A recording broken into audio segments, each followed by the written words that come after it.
तो दोस्तों, कैसे हो आप लोग? आई गेस बहुत बढ़िया हो, बहुत मस्त हो, चंगे हो, है ना? ठंडी के मज़े ले रहे हो। कल हुआ बारसा वर्सेस बेटिस का मैच। अब मेरे पास क्या है, अभी स्कोर कार्ड नहीं है। मेरे को स्कोर कार्ड याद है, मेरे को गोल स्कोरर्स भी शायद याद हैं, बट मतलब मैं बहुत अच्छे से बनाने वाला था, बट ठीक है, वो थोड़ा क्रैपी वीडियो है। ऐसे ही पब्लिश कर दूंगा, थोड़ा काम चला लेना। तो कल बारसा जीतती 5-3। एंड एक समय पे मैं जेन्युइनली बोलूँगा, आखिर के 10 मिनट में मेरे को डर लग रहा था कि बारसा इक्वलाइज़र ना खा जाए, 5-5 ना हो जाए, क्योंकि जिस हिसाब से हमने डिफेंड करा था, एक मोमेंट के लिए ऐसा लग रहा था कि हम सेकंड हाफ में स्विच ऑफ हो चुके थे।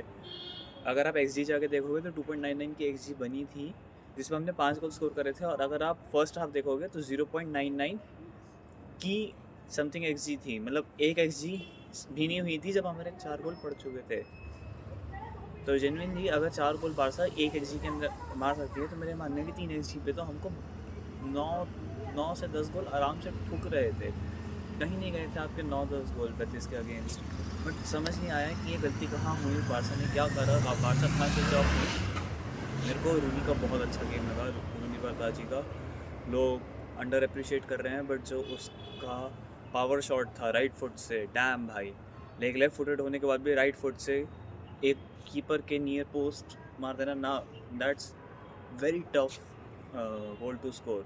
बहुत बहुत लोग नहीं कर पाएंगे ये चीज़। अगर यमाल ने करी थी लास्ट ईयर रियल मैड्रिड के अगेंस्ट में 4-0 वाली विक्ट्री में, उसके अलावा भी लोग मारते हैं, बट दैट्स रियली डिफिकल्ट अपने वीक फुट से नियर पोस्ट मारना। और टर स्टेगन की याद आ गई थी, वो बस ऐसे जैसे कीपर खड़ा रह गया था, तो टर स्टेगन ही याद आ रहा था मेरे को वो देख के। देन उसके बाद फेरान तोरेस, भाई फेरान तोरेस की सेकंड हैट्रिक है बेतिस के अगेंस्ट। और बेतिस के अगेंस्ट पता नहीं इसको क्या हो जाता है, ये गोल पे गोल मारने लगता है। और डैम भाई, what a play that was yesterday. Barça के पास अपने 4-5 मेन स्टार्टिंग प्लेयर्स नहीं थे लाइनअप में, उसके बाद भी बारसा उतरी ही नहीं। बारसा ने डोमिनेट करा मैच। बारसा ने फर्स्ट हाफ इतना खतरनाक डोमिनेट करा था कि अगर बार्सिलोना एक्सीलेटर पे पैर डालती, चौथी की जगह पाँचों गियर मारती, 5 गोल कहीं नहीं गए थे सेकेंड हाफ के। सेकेंड हाफ में एक पेनल्टी के अलावा 5 गोल आते। इतने अच्छे क्लियर कट चांसेस थे जो यामाल और रैशफोर्ड ने मिल के हागे हैं। और मैं जनरली कहूँगा हगे हैं। आपको फिनिशिंग अपनी इंप्रूव करनी पड़ेगी। ये चांसेस आपको बेतिस के अगेंस्ट मिल रहे हैं जब आप 5 के ऊपर हो, बट ये चांसेस आपको बहुत समय उस समय भी मिलेंगे जब आप 1-0 डाउन होंगे, 2-0 डाउन होंगे। आपको उस समय पे ये चांसेस फिनिश करने पड़ेंगे। चेल्सी के साथ भी यही हुआ था कि हमने 1-0 पे फिनिश नहीं करा था, और जब हम जाकर के हार गए थे। तो आई जस्ट रियली वांट कि जो बार्सिलोना है वो अपने चांसेस ना फिनिश कर सके, और वो अपने चांसेस ना अच्छे से खेले।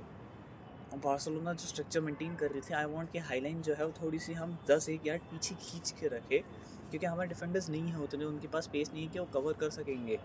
और टाइम टू टाइम हमारी जो बैकलाइन है वो एक्सपोज हो रही थी। हम 5 गोल के बाद भी जाके मैं कहीं ना कहीं इतना अंडर कॉन्फिडेंट हो गया था एक समय पे कि हम शायद 2 गोल और खा जाएंगे जब पेनल्टी पड़ गई थी। और कुंडे बहुत अच्छा मैच निकालता है, फिर जाके हक देता है। रोनाल्ड अराहो वाला केस मेरे को नहीं चाहिए कुंडे के साथ में। उसे बैठाओ, उसे मेंटल थेरेपी दो, उसे फिजिकल थेरेपी दो, उसको मुंह में लो, उसे मुंह में दो, मेरे को फ़र्क नहीं पड़ता, मगर उसको सही करो। मैं नहीं चाहता कि मेरी टीम का राइट बैक इतना ख़राब खेले। एंड हम प्रीमियर लीग की भी बात करते हैं। प्रीमियर लीग में आर्सेनल हार गया एस्टन विला के अगेंस्ट। लास्ट मिनट विनर मारा था एस्टन विला ने, बहुत अच्छा था। लिवरपूल 3-3 ड्रॉ करके ले आई है। और मगर लिवरपूल के ड्रॉ से ज़्यादा जो खबरें हैं वो मोहम्मद साला ने छापी हैं, इस चीज़ को बोल के कि उसका और जो कोच है टेन हैग, मतलब बेसिकली टेन हैग ही हो गया, आर्ने स्लॉट अब टेन हैग जैसे ही खेल रहा है। तो जो कोच है उसका और मोहम्मद साला का अच्छा रिलेशन